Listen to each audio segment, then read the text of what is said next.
한때 사람들은 이것을 인류의 발명품이라 불렀습니다. 전쟁을 끝낼 평화의 도구, 피 한 방울 흘리지 않고도 나쁜 나라를 멈춰 세울 수 있는 기적의 처방. 그 기적을 만든 사람 가운데 한 명은 같은 도구를 두고 전혀 다른 말을 남겼습니다. 전쟁보다 더 무서운 것이라고. 평화롭다면서 전쟁보다 무섭다. 한 입에서 나온 두 마디입니다. 이야기의 출발점으로 가보겠습니다. 1차 세계대전. 그 거대한 전쟁의 한복판에서 강대국들은 새로운 싸움법을 익혔습니다. 적국으로 들어가는 배를 막고 식량과 연료의 길을 끊는 것이지요. 봉쇄라고 부릅니다. 적의 경제를 통째로 말려주기는 전쟁 기술이었습니다. 훗날 평화의 도구라 불릴 이것의 첫 얼굴이 전장의 굶주림이었다는 것입니다. 전쟁이 끝나자 사람들은 이 무기를 버리지 않았습니다. 대신 옷을 갈아입혔지요. 전쟁에 딸려오던 경제 공격을 이제는 전쟁 대신 쓰자는 발상이 등장합니다. 1928년에는 수십 개 나라가 한자리에 모여 약속까지 합니다. 국가의 정책 수단으로 전쟁을 포기하겠다고. 이것을 이끈 한 외교관은 이듬해 노벨 평화상을 받았습니다. 그 희망의 한가운데에 경제 무기가 있었습니다. 이 점자는 압박을 가장 열렬히 옹호한 사람이 그것을 어떻게 묘사했는지 아십니까? 전쟁보다 더 가공할 것이라고 했습니다. 잠깐 멈춰 그 말을 다시 들어보십시오. 평화롭다. 그리고 치명적이다. 한 문장 안에 두 말이 같이 들어 있습니다. 제재가 평화롭다고 불린 까닭은 피해가 없어서가 아니었습니다. 칼에 베이는 것보다는 굽는 게 평화롭다는 그런 종류의 평화였습니다. 여러분도 뉴스에서 자주 들으셨을 겁니다. 경제 제재. 총성은 없습니다. 군대도 움직이지 않습니다. 그래서 우리는 막연히 생각하지요. 전쟁보다는 낫겠지. 오늘 함께 걸어볼 길은 그 막연한 생각을 한 걸음 뒤에서 들여다보는 일입니다. 평화의 얼굴을 한 이 무기가 어디서 왔는지, 누구를 향했고 누가 정작 다쳤는지. 냉전이 끝나자 국제사회는 부쩍 적극적으로 변합니다. 1990년대 한 시기에만 제재가 10건도 넘게 쏟아졌어요. 사람들은 이 시기를 제재의 10년이라 부릅니다.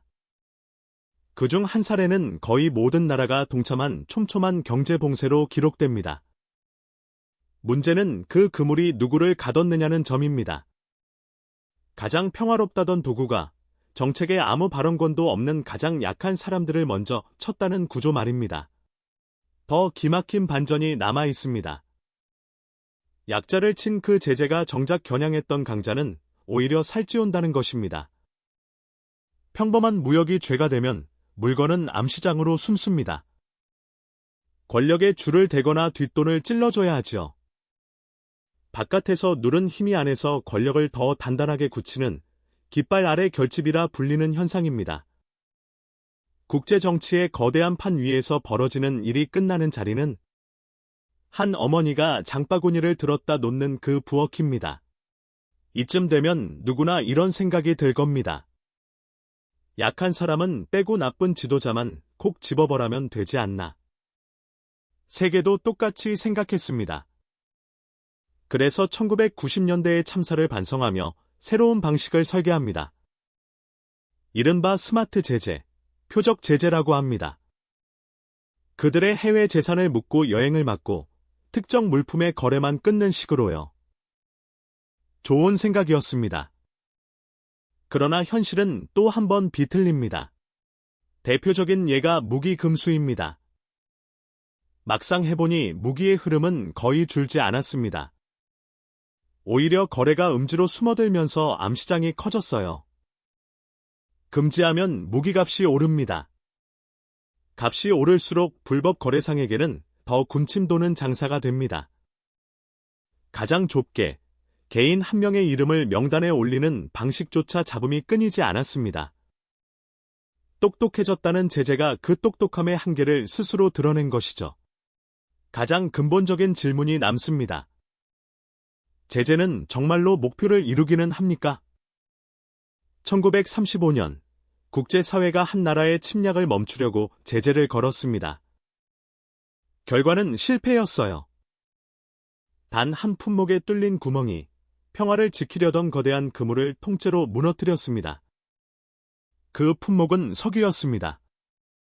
학자들의 성적표는 놀랍도록 엇갈립니다. 무엇을 성공이라 부르느냐에 따라 결론이 8배 넘게 벌어지는 겁니다. 균형도 맞춰야겠지요. 드물지만 빛난 사례도 있습니다. 한 시대, 인종차별 정책에 맞선 무기 금수가 그렇습니다. 강대국의 이념을 넘어선 도덕적 호소였고, 피해를 입는 당사자, 공동체의 지도자들조차 그 제재를 격려했으며, 세계 곳곳의 풀뿌리 시민들이 힘을 보탰습니다.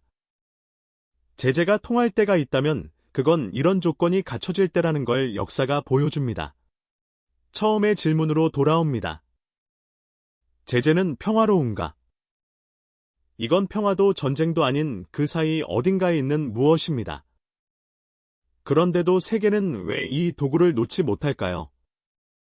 어쩌면 답은 100년 전 그 모순된 한 문장에 이미 있었는지 모릅니다. 전쟁보다 무섭지만 전쟁은 아니다. 그래서 사람들은 이 무기를 평화라 부르며 손에서 놓지 못하는 겁니다. 다음에 뉴스에서 제재라는 단어를 듣게 되시면 한 번쯤 떠올려 보시기 바랍니다. 그 단어 뒤에 누구의 식탁이 비어가고 있는지를요.